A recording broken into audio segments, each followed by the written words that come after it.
yeah, there's still reason to, and of course I'll still have you approximate the integral with these rectangles, but now we know a nice short way of doing it because of this connection here with this fundamental theorem of calculus.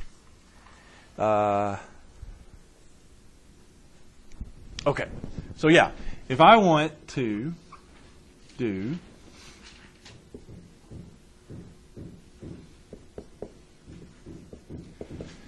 that one, you could probably guess, if I did that one the long definition way, I would probably wind up using the sum of the I cubes formula at some point. You'd have to do a little bit of work to get there, about as much, a little bit more probably than the one with the x squared. But anyway, we don't have to do that. Now all we have to do is this the antiderivative, right?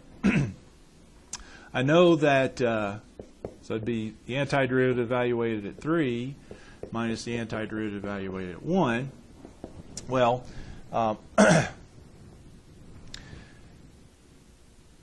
let's do it this way first, I guess. If this is f of x, then the antiderivative would be 1/4 x to the 4th, right? So it'd be 1/4 of 3 to the 4th minus 1/4 times 1 to the 4th, which is 81/4 minus 1/4, which is 20.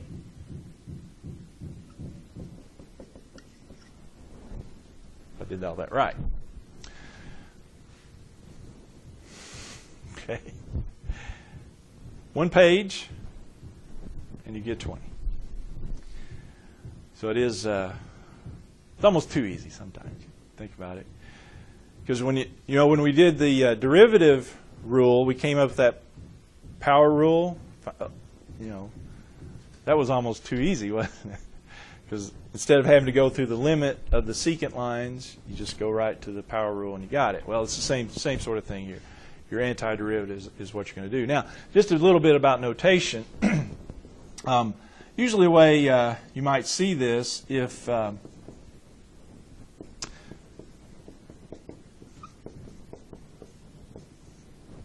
me do it this way. Just do it in general here. A lot of times this is more how, instead of having to write that, because we'll get longer and longer, of course, problems, because now we can do just about as complicated as we want. This is kind of a shortened notation, if you will. It means the same thing.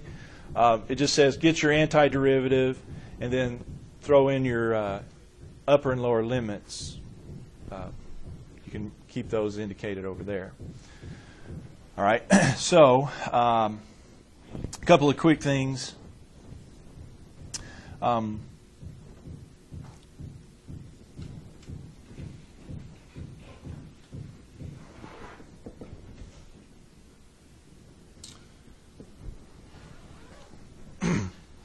Yeah, we know an antiderivative here, this is not going to change anything. I could still just do the antiderivative. It would be, what, 8 over 6, x to the 6 would be the antiderivative. I'm going to evaluate it from 0 to 4.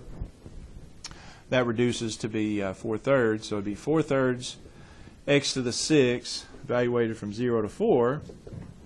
Of course, what that means is I'd have 4/3 of 4 to the 6th minus 4/3 times 0 to the 6th.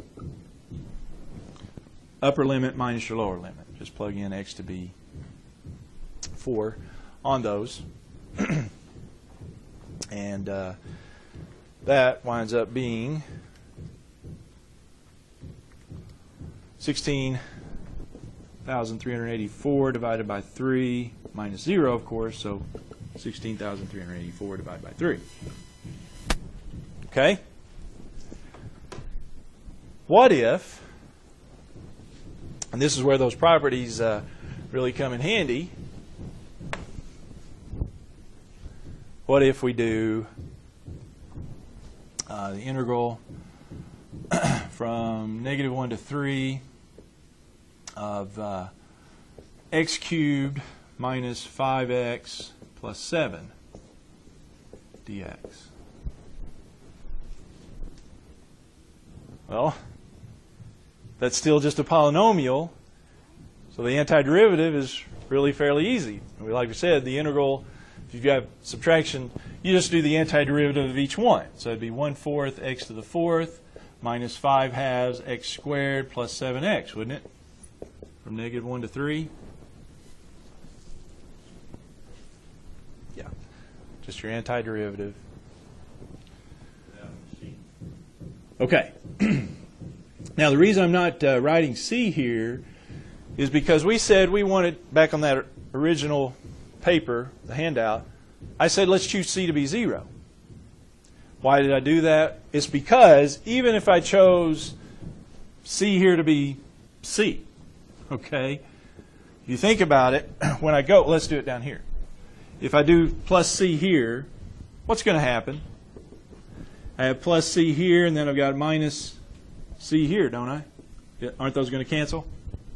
They cancel out because you got a plus c and you got a minus c, whatever you choose c to be. So why not choose it to be 0? We do. You won't always get away with that, but on this case, when you're doing, now, we'll talk about where we have to add a plus c next time, but for now, we don't have to even do a plus c because the plus c's are going to cancel. I'm going to do this minus that. Now, what I've got here, I'm actually out of time, but 1/4 times 3 to the 4th, which is 81, minus 5/2 times 3 squared, which is 9, plus 7 times 3, which is 21. Minus, now, be careful with the second one because we are doing minus this one. That's going to change all these signs. You're going to have 1/4 times -1 to the 4th minus 5/2 times -1 squared plus 7 times -1. But all those being behind the minus, let's say that'd be 81/4 minus 45/2 plus 21 minus, that would be 1/4 minus 5/2 minus 7. So I guess there's different ways, but if we do just keep those signs,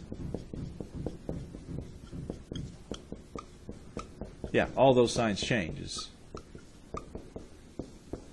because you got to distribute the minus. Be careful with that. But other than that, it's pretty well straightforward.